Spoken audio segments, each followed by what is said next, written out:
Namaskar. A warm welcome to World News and Indian Perspective on All India Radio. This is Manoj Singh Rana, and with me is BC Pramod, bringing glimpses of the major developments of the day from across the globe. Over the next half an hour, we shall bring you the latest from the world of politics, economy, sports, entertainment and more. The headlines. India wraps up the Paralympic Games in Tokyo with largest ever haul of 19 medals, including 5 gold, 8 silver and 6 bronze. Games end with a glittering closing ceremony. Prime Minister Narendra Modi says in the history of Indian sports, the Tokyo Paralympics will always have a special place. Indian External Affairs Minister Dr. Ajay Shankar says Denmark is India's unique green strategic partner. Former Afghanistan Vice President Amrullah Saleh appeals to the UN to mobilize their resources to end crimes against humanity. And in cricket, India set the target of 368 runs for England in the 4th Test at Oval.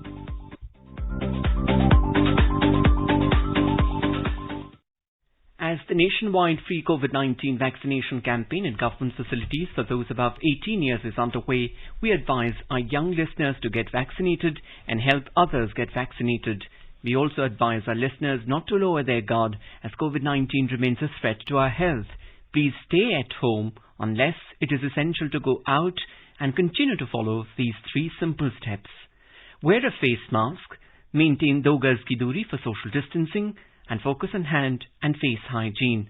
For any COVID-related information and guidance, contact the national helpline numbers 011 2397 8046 and 1075. And now the news in detail. India wrapped up their campaign at the Tokyo Paralympics with the largest ever haul of 19 medals, surpassing their previous best tally of 4 at the 2016 Rio Games. This year, the Indian contingent won 5 gold, 8 silver and 6 bronze, while Lekhara won a gold in R2 women's 10-meter air rifle standing SH1 event and a bronze in 50-meter rifle 3-position SH1. Javelin thrower Sumit Antil, shuttlers Pramod Bhagat, Krishna Nagar and shooter Manish Narwal bagged a yellow medal each. Japan bid adieu to the Paralympic Games in a glittering closing ceremony at the Olympic Stadium in Tokyo on Sunday evening. The ceremony began with a montage of shots of the Games, followed by music and dance performances. The concepts for the closing ceremony were harmonious cacophony and moving forward. The closing ceremony conveyed that Tokyo is a city where differences shine. Ahead of the athlete parade, the Japanese national flag was brought into the venue and the national anthem of the country was played. It was followed by the parade led by flag bearers of different countries in Japanese alphabetical order. Shooter Avni Lekhara was the flag bearer of the Indian contingent. The 19-year-old tailblazer had 2 podium finishes in Tokyo. On the concluding day, Indian shuttler Krishna Nagar won gold medal in the men's singles SH6 category. Nagar defeated Chu Man Kai of Hong Kong 21-17, 16-21, 21-17. Noida District Magistrate and para badminton player Suhas Yatiraj bagged silver medal today. He lost to Lukash Majou of France in the final of the men's singles event this morning. Lukash won by 15-21, 21-17, 21-15. President, Vice President and Prime Minister congratulated Krishna Nagar and Suhas Yatiraj. President Ramnath Kovind said strong and determined Krishna Nagar proved his mettle by winning the gold and keeping the tricolour high. He said his excellence is commendable and many Indians would be inspired by him. In a tweet, the President said Suhas Yatiraj gave a tough fight to the world number 1. He said his dedication in pursuing sports while discharging duties as a civil servant is exceptional. Congratulating IAS officer Suhas Yatiraj, Vice President M. Venkaiah Naidu said Suhas Yatiraj has inspired many with his on-court performances as a shuttler and off-court conduct as an able civil servant. Prime Minister Narendra Modi spoke to Paralympic medal winners Krishna Nagar and Suhas Yatiraj. Mr. Modi called Krishna Nagar and congratulated him on winning the prestigious gold medal. He lauded Krishna's efforts and determination. The Prime Minister spoke to silver medal winner Suhas Yatiraj and congratulated him.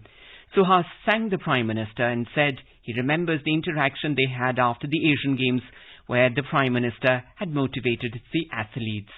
आपने sir एक बात कही थी जब हम लोग sir Jakarta में मुझे ब्रॉन्ज मिली थी सर एशियन पैरा गेम्स में हम लोगों को आपने बुलाया था तो आपने कहा था आपने ऑलरेडी जिंदगी में आप जीत लिए तो ये तो आप जीत ही लोगे। वो सर हमेशा मुझे याद रहती है कि जब आपने इतनी इंस्पायरिंग वर्ड्स कही थी सर तो आज मुझे विश्वास नहीं हो रहा है सर कि मैं भारत के माननीय प्रधानमंत्री से बात कर रहा हूँ। मुझे बहुत ही गर्व महसूस हो रहा है सर कि बहुत ही अच्छा लग रहा है। Prime Minister Narendra Modi has said that in the history of Indian sports, the Tokyo Paralympics will always have a special place. In a series of tweets, Mr. Modi said the Games will remain etched in the memory of every Indian and will motivate generations of athletes to pursue sports. He said every member of the Indian contingent is a champion and source of inspiration.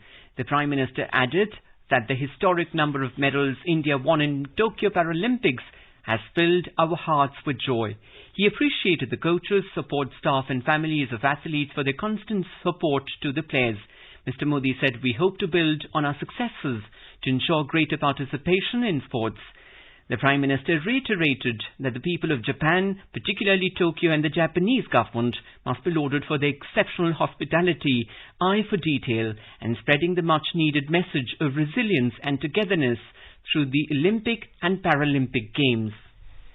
India's External Affairs Minister Dr. S. Jaishankar has said India shares a unique relationship with Denmark as it is the only country with which India is having green strategic partnership. He said both the countries want to grow back greener. The External Affairs Minister was speaking after co-chairing the 4th India-Denmark Joint Commission meeting along with his Danish counterpart Jeppe Kofod. Dr. S. Jaishankar was in Denmark on the last leg of his 4-day visit to the 3 European nations, Slovenia, Croatia and Denmark. Dr. S. Jaishankar also informed that both the countries earlier had 10 working groups in joint commission and added an 11th one on health. The External Affairs Minister said nearly 200 Danish companies are operating in India and also a growing number of Indian companies are working in Denmark. Both the countries also discussed bilateral cooperation and how to carry forward larger trade investment agreements with the European Union. In today's Hotspot section, we bring you a discussion on Karbi Anglong Peace Accord. In conversation are Partha Pratim Hazarika, senior journalist, and Manas Pratim Sharma, AIR correspondent. Partha Pratim Hazarika. How do you see, how does the Karbi Anglong agreement would help in bringing peace in Karbi Anglong district specifically? See, Manas, first thing is that for a very long time, Karbi Anglong has been hotbed of insurgency in Assam. Very long time. Not only Karbi Anglong, also its neighboring district, that is Dima Hasao.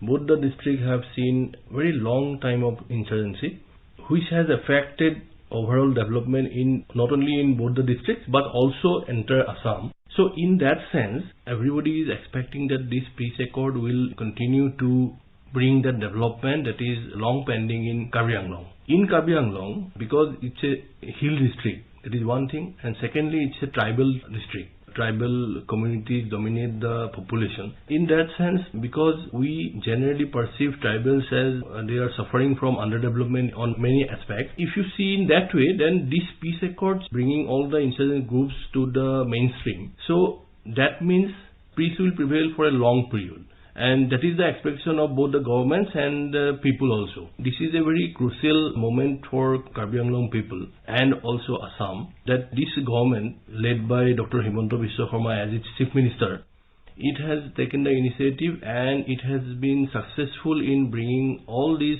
6 different groups of insurgent outfits to the negotiation table first, then to convince them that to shun violence and lay down the arms.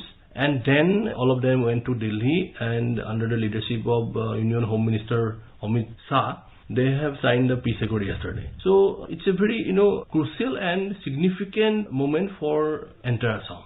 And how does this Karbi Anglong agreement that has been signed yesterday would bring Assam on the path of development? 1,000 crore rupees has been announced during a time period of 5 years. So how would all this financial package would help the state overall or specifically the Karbi Anglong district? This package is only meant for Karbi Anglong. This is not meant for other parts of Assam. The development of Karbi Anglong will also help Assam. There are 2 points. One is that package is for Karbi Anglong specifically, for it has been announced on the occasion of the peace accord signed yesterday. And secondly, they are going to establish or form board or council that will look after people of Karbi people who are staying outside Karbi Anglong, to look after their development, their problems. They are going to establish council, Karbi Porishad, that will look after Karbi people who are not living, not staying within the Karbi Anglong district periphery.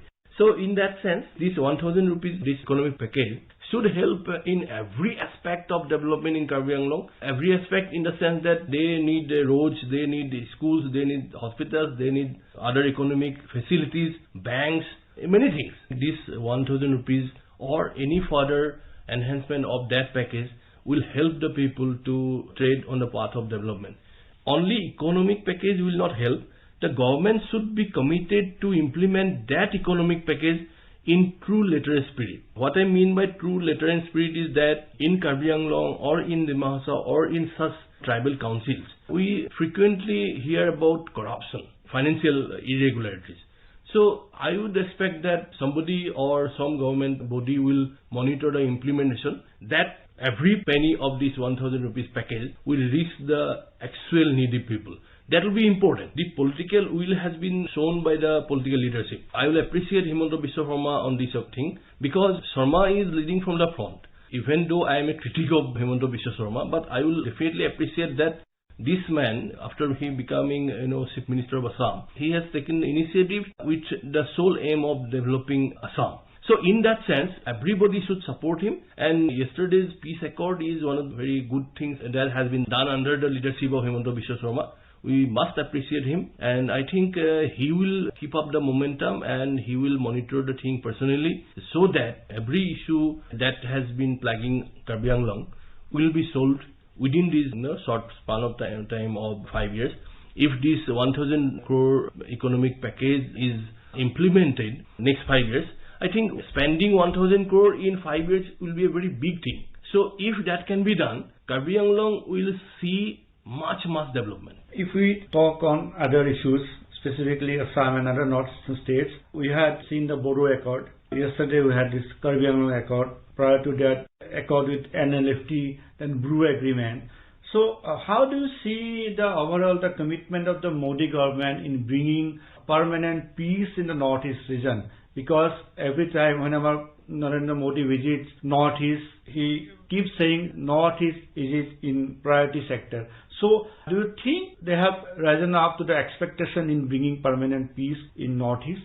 I believe that the central government is trying. Narendra Modi, as a Prime Minister, he has visited on many occasions, at least 36th, 37th time since he took charge of Prime Ministership in 2014. He is the only Prime Minister who has visited Northeast extensively. So in that sense, he has shown his eagerness to do something for the Northeast. As a Prime Minister, we should recognize that, yes. But thing is that there are many other aspects also that central government should look after, especially in the case of Northeast, because Northeast it's a very diverse region, both sociologically, politically, economically. It's a very diverse region. We have lot of ethnic groups who have been facing identity crisis and a lot of other issues. So the central government should actually take a holistic plan, so that the Northeast will develop, every state will develop concurrently, simultaneously. They cannot focus on one particular state. They are focusing on Northeast.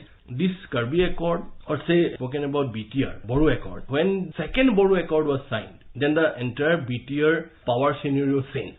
From earlier BLT or earlier Bodo People's Front, they have been removed from power, and elections were held, and then this UPPL led by Pramod Boru came to power. Now there is rumors going on that there are new talks between BPF's Hagrama Mohilari and Himanta Biswa Sarma. There has been rumors going on, and there are media reports also. My point is, if that happens, if tomorrow Pramod Boru is removed and then Hagrama Mohilari comes back to power, that will again make the situation in BTR unstable. We are talking about stability for a longer time, so that development and peace will prevail. But point is, if such political happenings occur, then the entire situation will become unstable. So will the political leadership want that? That is also important. Whenever we talk on the permanent peace in Northeast, one question remains, that is bringing the Ulfa Independence Chief or the entire Ulfa Independence Group led by Paresh Barua. After taking charge as Chief Minister, Dr. Himanta Biswa Sarma has made a couple of announcements asking him to shun violence and join the peace process. Prime Minister also, Union Home Minister also, whenever they visit Assam, on such occasions they have appealed all the Northeastern group to join the mainstream. How optimistic you are that Paresh Barua would also join the mainstream? I am a little, apprehensive about it actually. I am not sure whether Paresh Barua will come to the negotiation table so easily. It is, one must appreciate Chief Minister Himanta Biswa Sarma when he first took charge, and in his first media statement, he said that he made an appeal to Paresh Barua to come to the negotiation table, and he has shown his high eagerness, high willingness to talk and solve this problem. I have already written about Himanta Biswa Sarma's that appeal to Paresh Barua. I have appreciated that in my writings also. My point is that it's a very good thing that he has made that appeal. It is also good thing that Paresh Barua reciprocated in a very positive manner when he was Rintu Bordluis, who was kept hostage by Alpha. He was released within 2-3 days after Himanta Biswa Sarma took charge as Chief Minister. Environment has been created. The ambience has been created.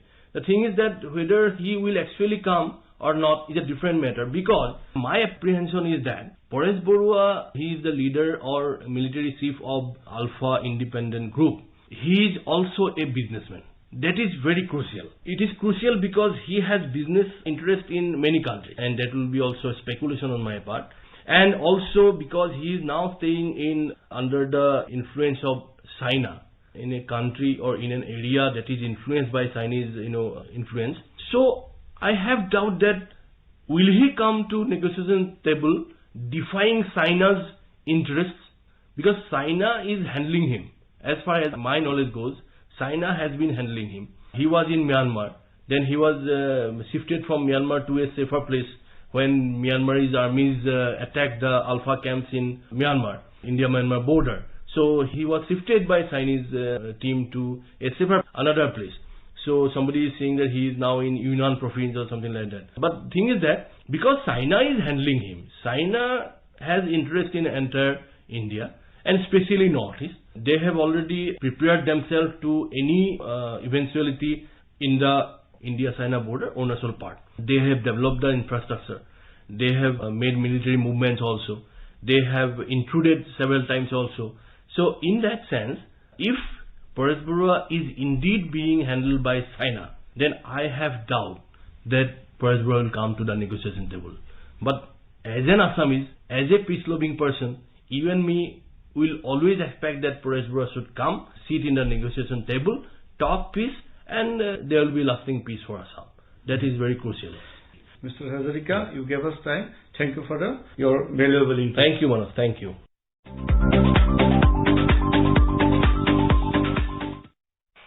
The former Afghanistan Vice President Amrullah Saleh has appealed to the United Nations, asking it to mobilize their resources to end the crimes being committed by the Taliban in the war-torn country. In a letter to the United Nations, Saleh said the Panjshir, the last province in Afghanistan not controlled by the Taliban, was staring at a full-scale catastrophe which might lead to genocide of the Afghans.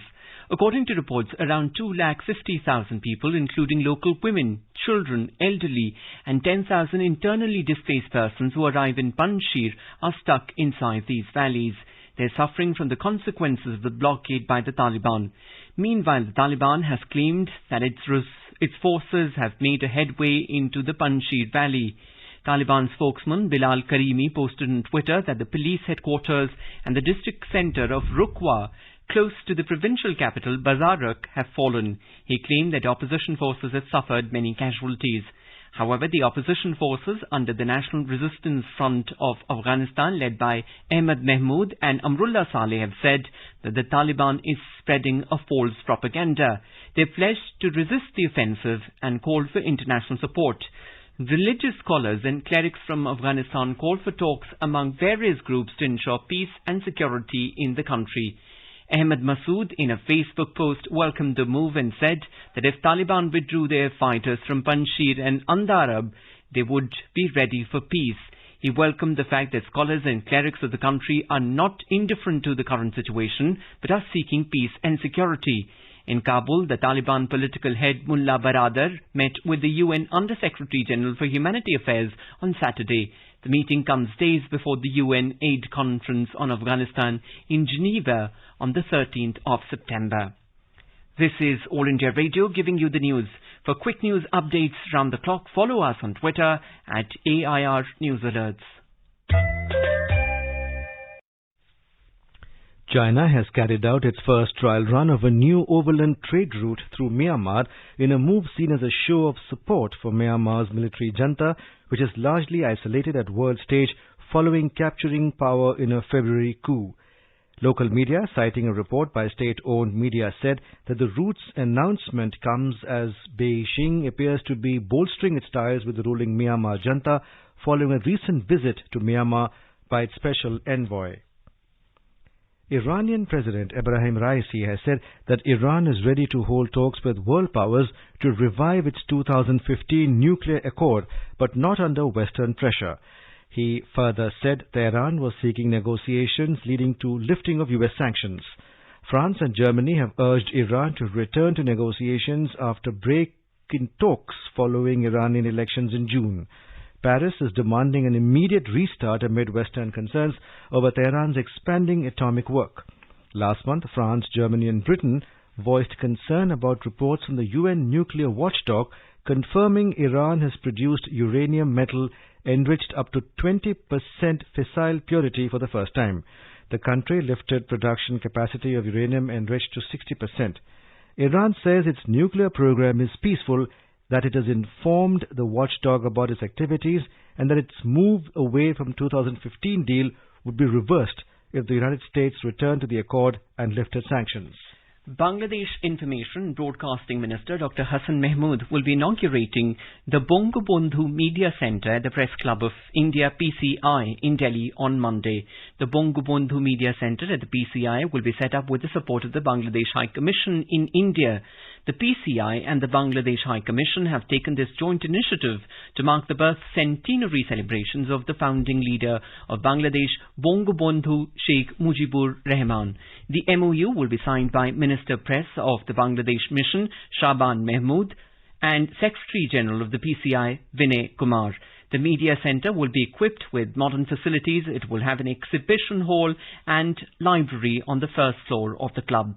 During his 4-day visit to India, Bangladesh Information and Broadcasting Minister is likely to meet his Indian counterpart, Information and Broadcasting Minister Anurag Thakur, and other dignitaries. Several other similar initiatives have been taken by India and Bangladesh to jointly commemorate the birth centenary of Bangabandhu Sheikh Mujibur Rahman and the Golden Jubilee celebrations of the liberation of Bangladesh.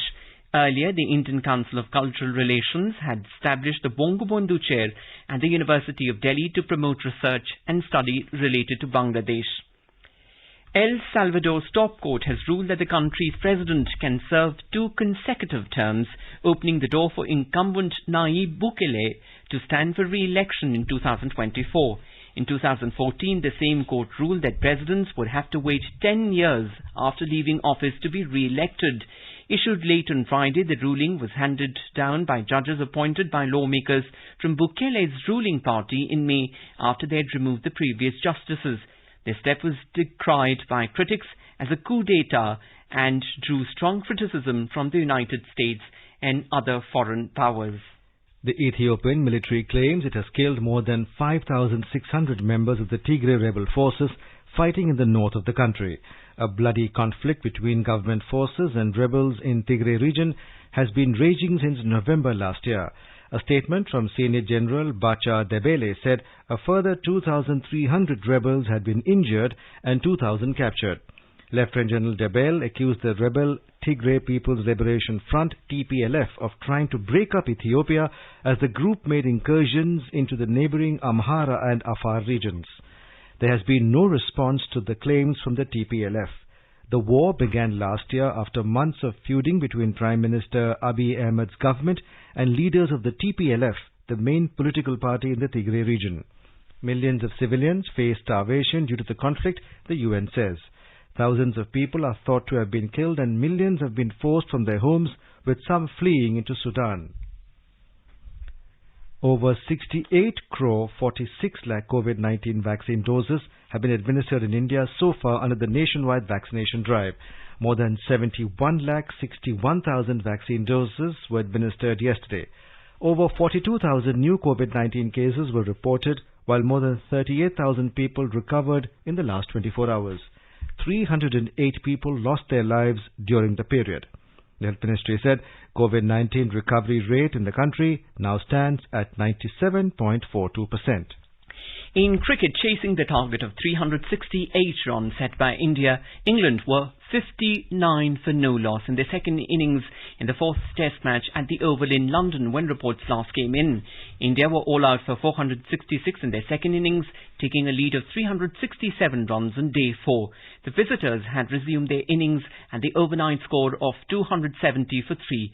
Rohit Sharma with 127 runs is the top scorer in the second innings, followed by Cheteshwar Pujara with 61 and Shardul Thakur with 60. Earlier, England won the toss and put India to bat. Visitors had made 191 in their first innings. In reply, England posted a total of 290 in their first innings. In the US Open tennis, Novak Djokovic has advanced to the fourth round of men's singles, beating Kei Nishikori. The world number one overcame a loss in the first set to win 6-7, 6-3, 6-3, 6-2 and defeated the Japanese for the 17th time in a row. The Serb is aiming for a men's record 21st Grand Slam title.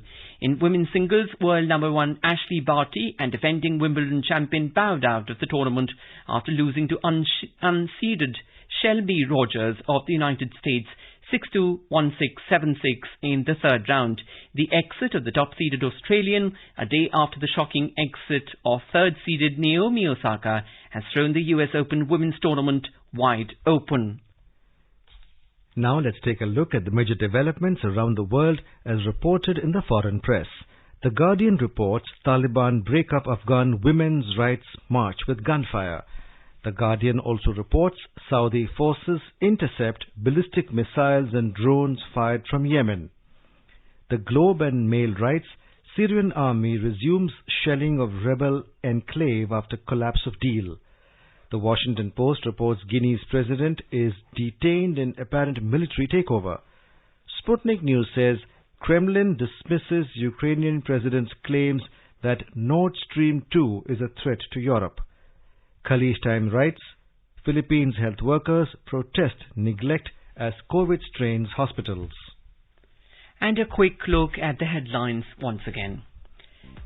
India wraps up the Paralympic Games in Tokyo with largest ever haul of 19 medals, including 5 gold, 8 silver and 6 bronze. Games end with a glittering closing ceremony. Prime Minister Narendra Modi says in the history of Indian sports, the Tokyo Paralympics will always have a special place. Indian External Affairs Minister Dr. S. Jaishankar says Denmark is India's unique green strategic partner. Former Afghanistan Vice President Amrullah Saleh appeals to the UN to mobilize their resources to end crimes against humanity. And in cricket, India sets the target of 368 runs for England in the fourth test at the Oval. India is celebrating the 151st birth anniversary of Mahatma Gandhi. Before we end, let us listen to his favorite bhajan, Vaishnav Jan by Artis from Mexico.